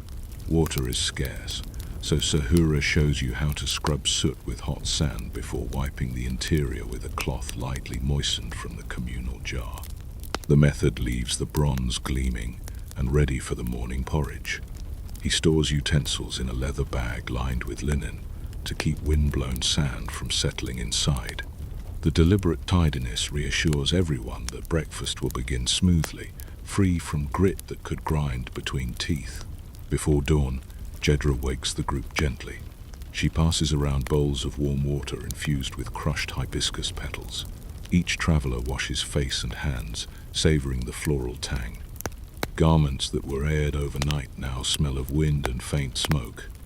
Deir instructs everyone to rewrap headscarves, ensuring the fabric covers the neck to prevent sun exposure. She also distributes balls of beeswax mixed with palm oil, which travelers rub onto lips and fingers. The wax forms a protective barrier against dry winds, a small but crucial defense. As the caravan prepares to depart, Jadra checks the water skins. She demonstrates how to rinse them with a little sand and water to prevent stale tastes or growths inside. She then fills them at the spring, sealing each with waxed plugs. Travelers take turns lifting the skins to test their weight, ensuring balance on the camels. Before leaving, they gather around the pool one last time, offering small gifts, beads, dates, figurines to thank the oasis spirits. The pool glints in the rising light, serene as a sleeping child. The journey resumes, but you carry the oasis's lessons with you. Whenever the caravan pauses, you apply the beeswax balm, stretch your limbs, and respect the rhythm of cleansing without excess. Sand scrubs replace baths, smoke replaces elaborate perfumes, careful rationing replaces abundant water. You realize that the essence of hygiene, respect for body, tools, and environment remains constant even when resources change. The desert teaches adaptability wrapped in ritual, revealing that cleanliness is a language spoken quietly through thoughtful actions and shared care. When the season turns and you drift back toward the riverlands, morning light stretches across fields of flax that sway like a lake of pale blue flowers. You walk between rows, the soil damp from irrigation canals drawn carefully from the Nile. Farmers greet you with quiet nods, their hands stained the color of the earth. They move methodically, knowing that linen begins here among slender stalks. The air carries a clean, grassy scent, dew beads on petals, catching sunlight in tiny prisms. You inhale slowly, filling your lungs with the freshness that precedes the labor of harvest. The overseer, a woman named el-Medina, shows you how to grasp several stalks near the base and pull them gently to keep fibers intact. The roots slide free with a soft sigh. You lay the bundle on a reed mat, aligning the stalks so the fibers remain smooth. el-Medina reminds you that careless handling leads to rough linen that scratches the skin. Attentive harvesting, by contrast, produces cloth that glides like water. Her words stay with you as you continue, each handful a promise of future comfort. Once enough flax is gathered, workers tie the bundles with twine and carry them to a retting pool lined with clay. The water is cool, tinted green by previous batches. el-Medina guides you in submerging the stalks, weighing them down with stones so they stay underwater. The retting softens the stems, loosening fibers for extraction. She notes that timing matters. Too short and the fibers resist separation, too long and they decay. She keeps a carved stick marked with notches to track soaking days, aligning the schedule with the phases of the moon. While the flax soaks, you join workers in the drying yard where previous batches hang on trellises. The stalks dry in the breeze until they reach a straw-like crunch. You help transfer them to a threshing floor where women beat the stems with wooden mallets, releasing fibers from woody cores. The rhythmic thuds create a steady pulse in the air. Dust rises, but attendants sprinkle water on the ground to keep particles from overwhelming breathing. Cloths cover mouths and noses, demonstrating how even simple measures maintain respiratory ease during dusty tasks. Next comes scutching, drawing the flax across a vertical blade to scrape away remaining woody bits. el-Medina demonstrates, her hands moving swiftly. She invites you to try, guiding your grip until the fibers fall in soft ribbons. The strands feel silky, cool despite the sun. Workers collect the fibers and comb them with iron-toothed heckles, separating long threads from shorter tow. Each combing session leaves behind a small mound of fluff that will become stuffing for cushions or padding for sandals. Nothing is wasted. Cleanliness includes thoughtful use of materials. In the spinning house, shaded from midday heat, spinners sit cross-legged with distaffs tucked under their arms. They draw the flax fibers into fine strands, twisting them with moistened fingers before feeding them onto spindles. A spinner named Deir teaches you to roll the spindle down your thigh, letting momentum twist the fiber evenly. She keeps a clay cup of water beside her, dipping fingers occasionally to maintain moisture that smooths the spin. The room hums with quiet focus. You listen to the gentle whir of spinning wools, the soft exhale of concentration. As threads accumulate, weavers prepare looms stretched across the room. They tie warp threads with precise knots, ensuring even tension. You observe how they clean the loom rods with linen cloths before weaving begins, removing dust that might abrade the threads. A weaver lifts a shuttle, passing it through the warp with graceful movements. The emerging cloth gleams ivory white, ready to be washed and bleached. el-Medina explains that the first wash involves natron and water, followed by sun bleaching on smooth river stones. Linen dries quickly, stiffening before being beaten with wooden paddles to soften the fibers again. Outside, washerwomen lay freshly woven linen on the ground near the canal. They sprinkle it with water using palm frond brushes, then rub natron across the surface. The cloth brightens under the sun's steady gaze. To prevent uneven bleaching, they shift the fabric periodically, chanting a song that keeps time. You join in, the melody gentle and repetitive, syncing your steps to the lightning cloth. After bleaching, the linen is rinsed in clear water and hung on poles to dry. The breeze turns each sheet into a billowing sail. Once dry, the cloth enters the finishing house. Craftsmen burnish it with smooth stones, pressing repeatedly to achieve a fine sheen. They check for stray threads, trimming them with sharp knives. Any imperfections are noted in a ledger, and the cloth is assigned either to household garments, temple offerings, or export. el-Medina shows you a roll destined for priestly robes, thin, translucent, nearly weightless. Another roll, heavier and tightly woven, will become sailcloth or awnings that provide shade. Each type of linen carries its own scent and texture, tied to its eventual purpose. In a neighboring room, dyers experiment with subtle hues. They steep madder roots, safflower petals, and crushed pomegranate rinds in large vats, then dip narrow strips of linen to test the color. You observe as they rinse the dyed cloth in clean water, squeezing gently to expel excess pigment. Dyers emphasize that rinsing is as important as the dye itself. Lingering plant residues can irritate skin. They finish by hanging the strips on racks downwind so that any sharp odors disperse before the cloth is worn. The palette remains mostly pale, respectful of Egyptian taste, yet each variation tells a story of the plants and minerals that nurtured it. el-Medina leads you to a table where seamstresses prepare garments.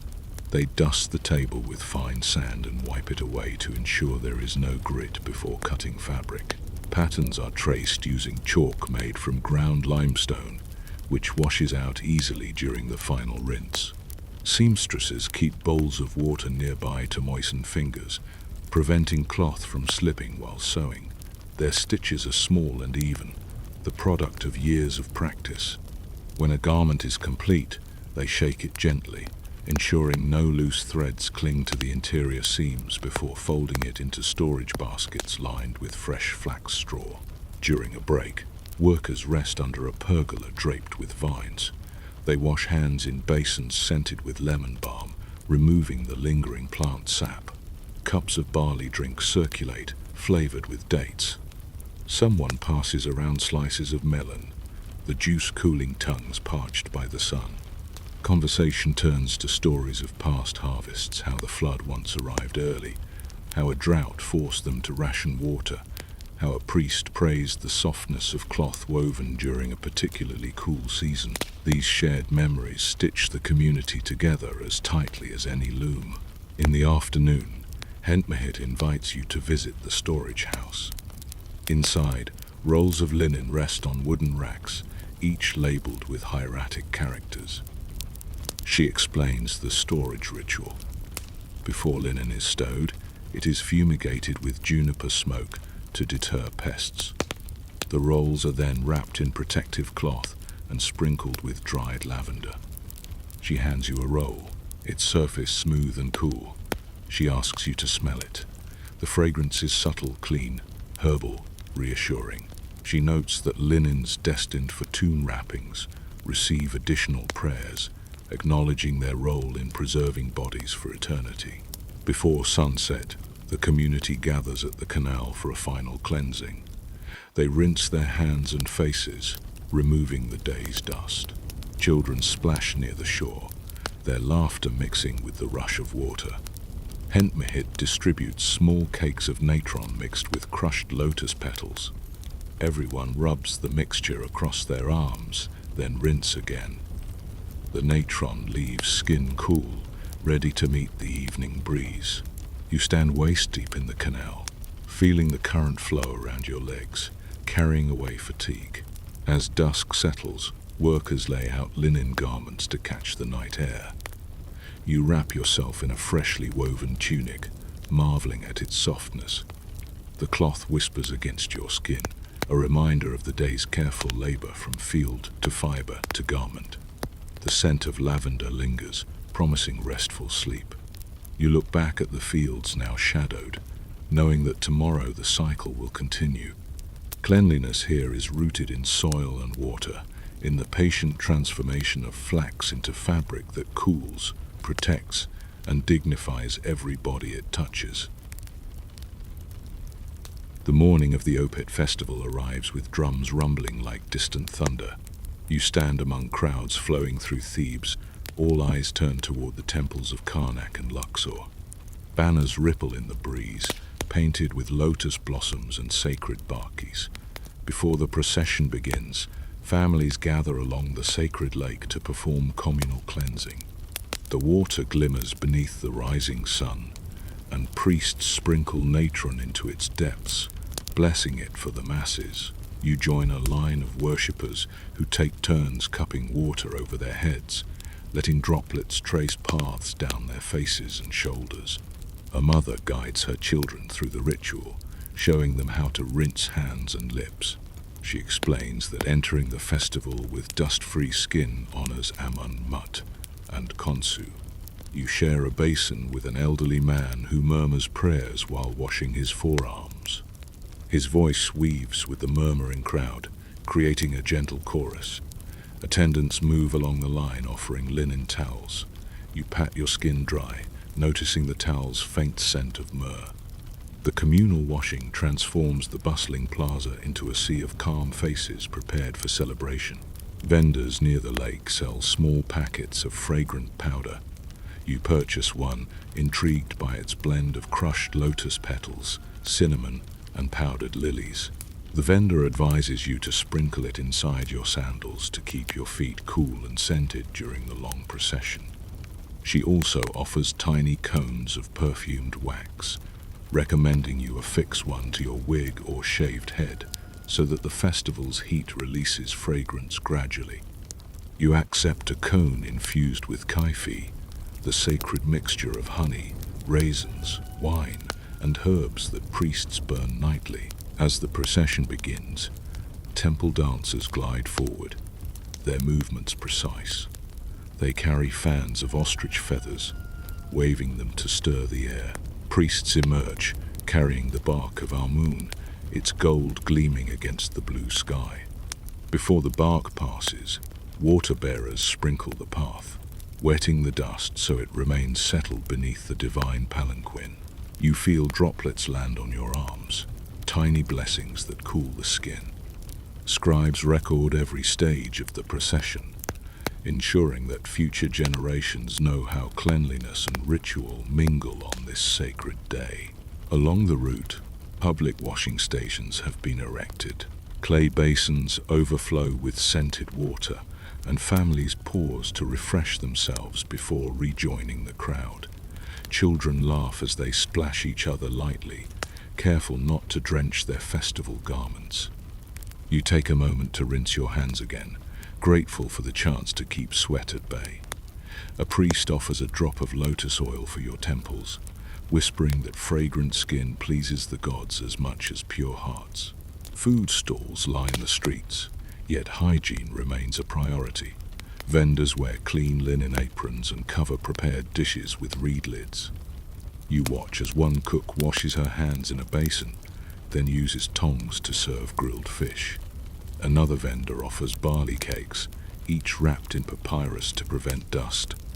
Before eating, you use a cloth infused with vinegar to wipe your fingers, a technique that refreshes and cleans simultaneously.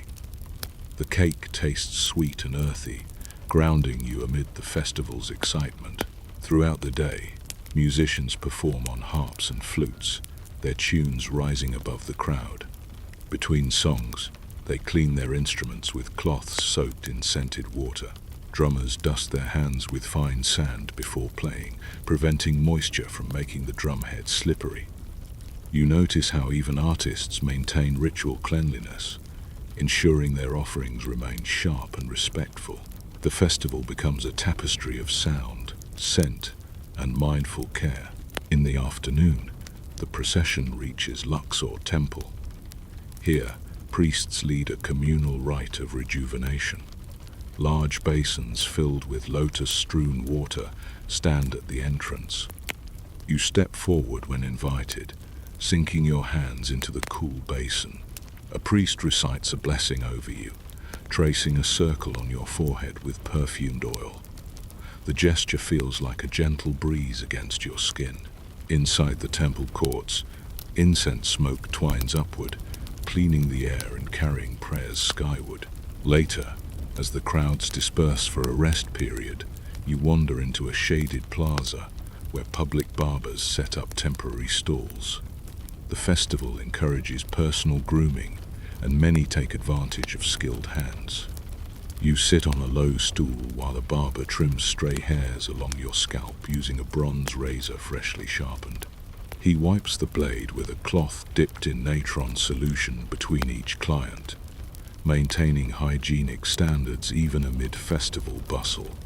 After trimming, he applies a paste of crushed herbs to soothe the skin, then rinses your head with water scented with mint. As sunset approaches, the concluding ceremonies begin. Torches encircle the temple courtyard, bathing everyone in warm light. Priests invite the crowd to participate in a final cleansing chant. You stand among hundreds, voices rising in unison. During the chant, attendants walk through the crowd, sprinkling droplets of perfumed water. The mist floats through the air like a blessing, touching your face and arms. You close your eyes, inhaling the mixture of myrrh, lotus, and frankincense. In that moment, you feel united with the multitude, each person cleansed, fragrant, and serene. Before the final procession resumes, the officiants usher the bark bearers to a side court where basins await. These men have carried the sacred boat through hours of heat, yet their posture remains proud. Still, the temple stewards insist on care. Each bearer washes his hands and forearms. Then an attendant presses a steaming cloth to shoulders to relax strained muscles.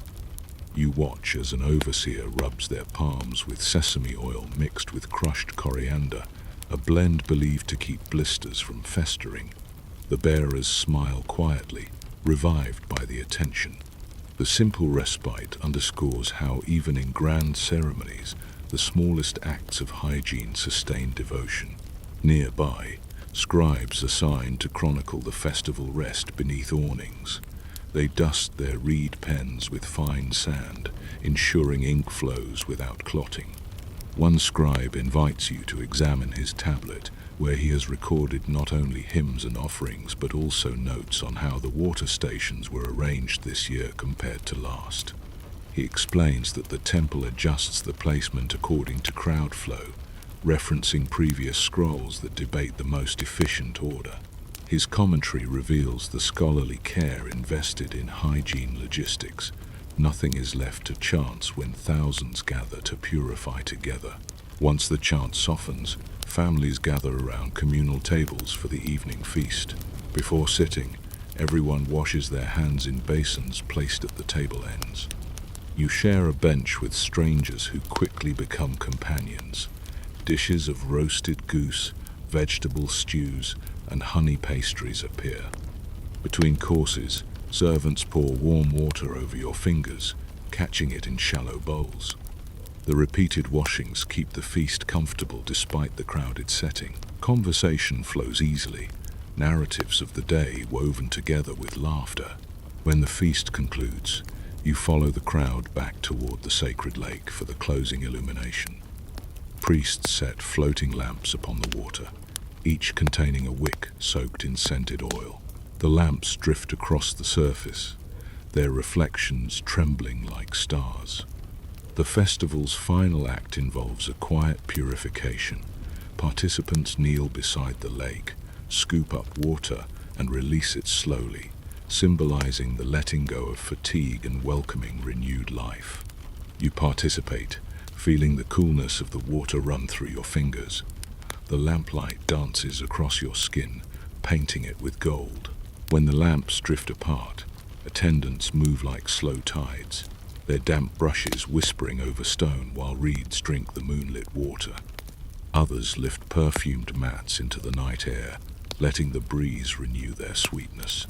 Nearby, youths rinse empty jars in basins silvered by starlight, tracing circles until the clay gleams. Watching them work, you sense that the festival's holiness endures only because many hands restore harmony once the music fades. You wander toward the forecourt, where a storyteller recounts the day for those who missed certain rites.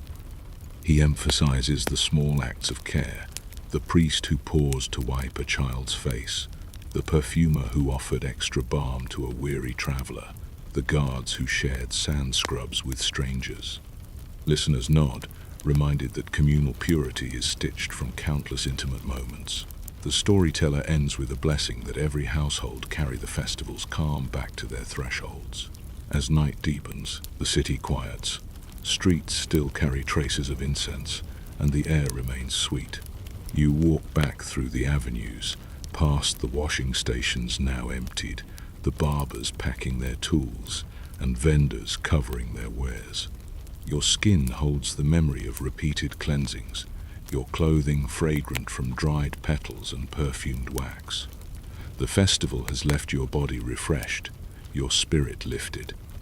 You realize that communal hygiene is not merely about individual comfort.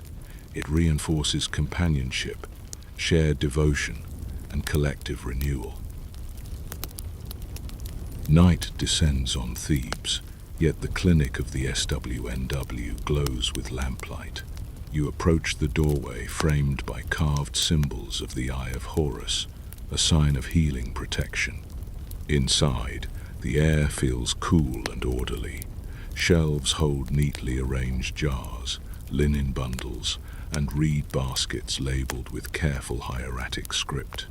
The clinic operates through the quiet hours, tending to artisans, travelers, and temple staff who seek relief after the day's labors. A scribe records each arrival on a tablet, noting symptoms and treatments with precision. Healer Taya greets you with a nod. Her hair is bound beneath a linen cap, her robes spotless. Before touching any patient, she washes her hands in a basin filled with water, natron, and crushed coriander seeds. You do the same, feeling the mixture cleanse and tingle. Taya explains that cleanliness protects both healer and patient. The gods expect steady hands free of impurity. She dries her hands on a cloth kept solely for that purpose, laundered after every session. An assistant replaces the basin water frequently, ensuring no contamination lingers. The first patient tonight is a carpenter who sliced his palm. Taya examines the wound under lamplight, noting the depth. She rinses it with wine, the alcohol stinging but sterilizing the cut. Next, she applies a salve of honey, crushed myrrh, and powdered copper, substances known to inhibit infection. She wraps the palm in linen strips boiled earlier in natron water. The carpenter winces, then relaxes as the dressing settles. Taya offers instructions for follow-up. Keep the bandage dry, Return in 2 days and sleep with the hand elevated. She records these directions, ensuring accountability. Between patients, Taya cleans her tools. She heats bronze knives over a flame, letting them glow red, then quenches them in water infused with juniper. She wipes each handle with cloth soaked in vinegar. The meticulous routine slows the evening, yet no one minds. Every action promises safer care. The assistant reorganizes trays, placing fresh herbs, clean cloth, and sterile needles within reach. You observe how efficiency and cleanliness intertwine, creating a space where relief feels inevitable.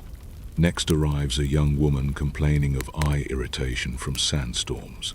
Taya guides her to a cushioned bench, then washes the patient's face with warm water. She mixes a salve of malachite and honey, believed to soothe and protect the eyes. Before applying it, she recites a brief protective spell, invoking Sekhmet to ward off inflammation. The chant is soft, rhythmic, aligning breath and intention. She gently spreads the green paste along the woman's eyelids, instructing her to rest with eyes closed for several minutes. The patient sighs with gratitude, the tightness easing from her brow. In another corner, a healer named Becket prepares inhalations for a scribe suffering from chest congestion. He boils water in a bronze pot, adding eucalyptus leaves and frankincense. He positions the patient above the steam, draping a linen cloth to trap the vapors. The scribe inhales slowly, letting the aromatic steam open his lungs. Afterward, Becket massages his chest with sesame oil warmed over the brazier. He explains that humidifying the air prevents the harsh desert dryness from cracking airways, a simple yet vital form of hygiene. He also provides a packet of herbs for the scribe to steep at home, ensuring continued care. Throughout the night, the clinic staff maintain a steady rhythm of cleaning surfaces. They wipe benches after each patient, sweep the floor to remove stray herbs or bandages, and dispose of soiled linens in sealed baskets destined for boiling. The scribe updates the inventory list, noting which jars need refilling. When he finds a container nearly empty, he signals Taya, who moves to the preparation room. There, she measures natron, honey, and ground herbs on a polished stone slab, mixing fresh batches under lamplight that casts minimal shadows. The preparation room itself is spotless. Utensils hang on hooks, labeled by size. Mortars sit on woven mats to absorb spills. A temple guard arrives with a fever. Taya seats him and offers a drink of cool water flavored with mint. She lays a hand on his forehead, confirming the heat. She prepares a compress of damp linen sprinkled with ground willow bark, a known remedy for reducing fever. She instructs you to fan the guard gently while the compress works. The rhythmic motion of the palm fan creates a breeze that carries away the guard's sweat. Taya monitors his pulse, counting beats with her fingers while murmuring encouragement. After some time, the guard's breathing slows. His shoulders unclench, and he smiles weakly. Taya schedules a follow-up visit, ensuring the fever continues to decline. Midnight brings a brief lull. The healers gather around a small shrine to Imhotep, patron of medicine. They cleanse their hands once more, then light a pellet of kaifi. The smoke curls upward, filling the clinic with a calming scent. Together they recite a prayer of thanks for steady hands and patient resilience. The ritual reinforces their bond and renews their focus. You join, feeling the warmth of the brazier and the comfort of shared purpose. Once the prayer settles, Taya smooths her palm over a wooden tablet and whispers each name as she writes, promising fresh remedies by sunrise. Beside her, Becket coaxes thyme, bay leaves, and dried figs to powder beneath lamplight, rinsing the mortar with natron-scented papyrus so only fragrance remains. The jars they fill catch the glow like small moons, waiting on a high shelf until the next weary traveler breathes their comfort. Soon after, a laborer enters with cracked heels from walking long distances. Becket washes the feet in a basin of warm water and natron. He scrubs gently with a pumice stone, removing dead skin. He then dries the feet with a soft cloth and applies a balm of castor oil and beeswax. To protect the heels overnight, he wraps them in linen and slips them into soft leather coverings. He advises the laborer to repeat the soak and balm every evening, noting that consistent care prevents deeper fissures. The laborer nods appreciatively, resting a little longer before heading back into the night. The clinic keeps a separate room for mixing inhalable powders. Here, Taya grinds dried herbs, thyme, coriander, fennel using a granite mortar. She sieves the powder to remove coarse bits, then packages it into small linen sachets. She emphasizes the need for clean tools. Before grinding, she wipes the mortar with a damp cloth and dries it completely to avoid mold. She stores finished sachets in sealed jars, labeling them with composition and date. Documentation ensures that no mixture overstays its potency, a practice gleaned from temple archives. As dawn nears, the final patients arrive. One is a young boy with a scraped knee. Taya cleans the wound with diluted wine, then applies crushed garlic mixed with honey, a combination known to deter infection. She bandages the knee and gives his mother instructions to wash the bandage daily and apply fresh salve. She also offers a sprig of chamomile to steep in warm water, recommending it as a calming drink that encourages rest. The mother bows gratefully, praising the healer's kindness. Before closing the clinic for the day, the staff perform a thorough cleaning. They boil water to sterilize instruments, scrub basins, and sweep the floors once more. Taya burns aromatic herbs to cleanse the air, then opens the shutters briefly to let morning light flood in. She reviews the night's log, ensuring each treatment and instruction is recorded. You assist by stacking clean linens, folding them with crisp edges. The shelves gleam, ready for the next night's work. When the last lamp is extinguished, the clinic stands quiet and orderly. You step outside into dawn's early glow, carrying the scent of herbs on your clothes. The city begins to stir, unaware of the meticulous care that unfolded through the night. You feel honored to have witnessed the healer's dedication, how cleanliness, documentation, and compassion intertwine to protect the community. As you walk away, your own steps feel lighter, guided by the memory of lamplight and the steady hands that keep illness at bay. Dusk settles over the temple precinct like a veil of lavender. You return to the sacred lake, body weary yet serene after a day of cleansing rituals. The water reflects the first stars, their points of light trembling in concert with the evening breeze. Papyrus fronds sway softly, brushing the surface as though smoothing a linen sheet. You sit on a stone bench carved with lotus motifs, feeling the cool grit against your legs. The air smells of damp earth, sandalwood smoke, and faint traces of lotus oil that linger on your skin. A temple attendant approaches with a shallow bowl. Inside, blue lotus petals float in water that glows with the lake's reflection. She invites you to rinse your hands, explaining that twilight is a time to cleanse, not for action but for rest. You dip your fingers, letting the water slip between them. The petals brush your knuckles, tender and fragrant. You draw the water up to your face, patting cheeks and brow. Every motion is deliberate, a continuation of the day's gentle pace. Nearby, a group of acolytes tidies the shoreline.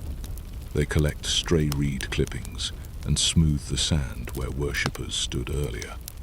Another attendant wipes the stone steps with linen soaked in rose water, ensuring that tomorrow's pilgrims begin their own rituals on a clean surface. The care extends beyond necessity.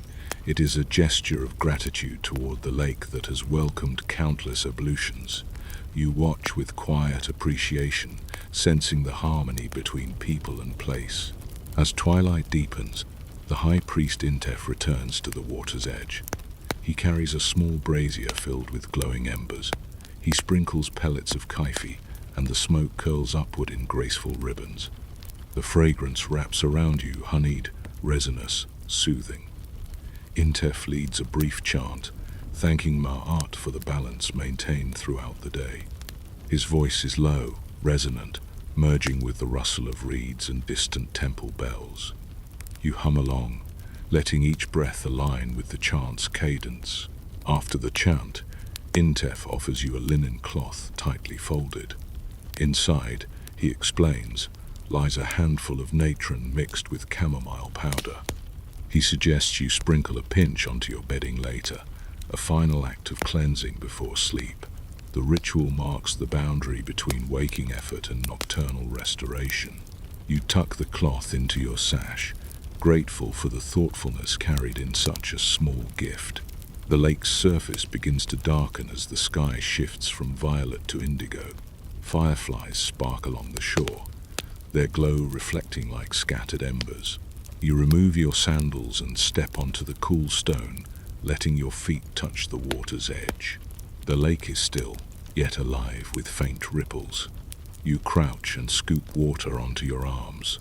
The chill sends a gentle shiver through you, awakening every pore. You imagine the day's remaining dust dissolving, replaced by the calm presence of the lake. Intef joins you, standing at your side in silence. After a moment, he speaks softly about the day's journey from village washing stones to temple pools, from market perfumes to desert oases. He notes how each practice, though distinct, follows the same principle: respect for body, community, and the unseen balance that holds them together. He reminds you that hygiene is an expression of Ma'at, a way to keep the world's order intact by tending to the vessel of the self. His words resonate like a quiet gong, spreading calm within you. Together, you watch the lake. A crane glides down, landing gracefully on a reed bed. It dips its beak, cleaning feathers with meticulous strokes. The sight mirrors your own efforts throughout the day, a reminder that even creatures of the wild honor cleansing rituals. The bird concludes its grooming and tucks its head beneath a wing, preparing for sleep. You smile, feeling kinship with this silent guardian of the lake. As night settles fully, attendants light floating lamps and set them adrift. The lamps drift apart, forming a constellation on the water. Their reflections shimmer, creating pathways of light toward the opposite shore. You take a slow breath, inhaling the mingled scents of oil and night-blooming flowers. Your chest expands, then releases tension on the exhale. The rhythm matches the gentle bobbing of the lamps. You realize that your own breath has become part of the lake's cadence. Intef offers a final blessing. He dips a palm into the water, raises it, and lets droplets fall like a gentle rain over your head and shoulders. The water trails down your skin, cool and reassuring. He prays that your dreams remain clear, that your body stays aligned with the care you have embraced, and that the lessons of this day travel with you into distant mornings. You bow your head, feeling gratitude staged as much in the heart as on the skin. When Intef departs to close the temple gates, you remain by the lake and draw a small palm leaf strip from your satchel. With a reed pen dipped in diluted ink, you jot a few notes about the day, the texture of natron on skin, the fragrance of kaifi rising in the market, the way the desert wind softened after the oasis scrub. The script flows slowly, each hieratic sign a quiet vow to remember. Once the ink dries, you fold the strip and slip it into the cloth pouch with your natron sachet. Written memory becomes another form of cleansing, clearing mental clutter so that only the most luminous impressions remain. You then unstopper the vial of sacred oil Intef gifted earlier. Pouring a single drop into your palm, you warm it between your hands before brushing it across collarbones, wrists, and the back of your neck. The oil smells of lotus with a hint of cinnamon, calming muscles that carried you through bustling streets and sandy paths. You massage your feet as well, working the oil into arches and heels. The touch draws awareness to parts of the body often forgotten, reminding you that hygiene's gentleness extends even to weary souls. A nearby attendant sees and smiles, acknowledging the shared language of mindful care. As you walk along the perimeter path, you pass other devotees preparing for rest. A couple spreads linen sheets on a raised platform, sprinkling them with powdered chamomile just as Intef recommended. Two sisters braid each other's hair, fingers moving deftly while they hum a lullaby. A group of priests stores the day's ritual tools, wiping each with damp cloths before sealing them in chests. The community's collective wind-down feels like a slow exhale. You absorb their unhurried pace, carrying it with you like a steady heartbeat. Before leaving, you take a moment alone. You kneel at the water's edge, press your palms together, and whisper your own promise to carry the slow, steady rituals home, to treat cleansing as a gift rather than a chore, to remember that every wash, every scented cloth, every polished tool contributes to a harmony larger than yourself. The whispering reeds seem to respond, brushing against each other in soft applause. You stand and slip your sandals back on, the leather cool from the night air. The temple lamps throw golden pools across the walkway. As you depart, you glance over your shoulder. The lake glows like a dark mirror filled with stars. You feel renewed, as though the day's experiences have braided themselves into a single ribbon of serenity. The scent of lotus accompanies you down the path, its sweetness promising restful dreams. You cradle the sachet and vial in your hands, tucking them close to your heart. Each step carries a faint jingle from the beads at your collar, a gentle metronome guiding you towards sleep.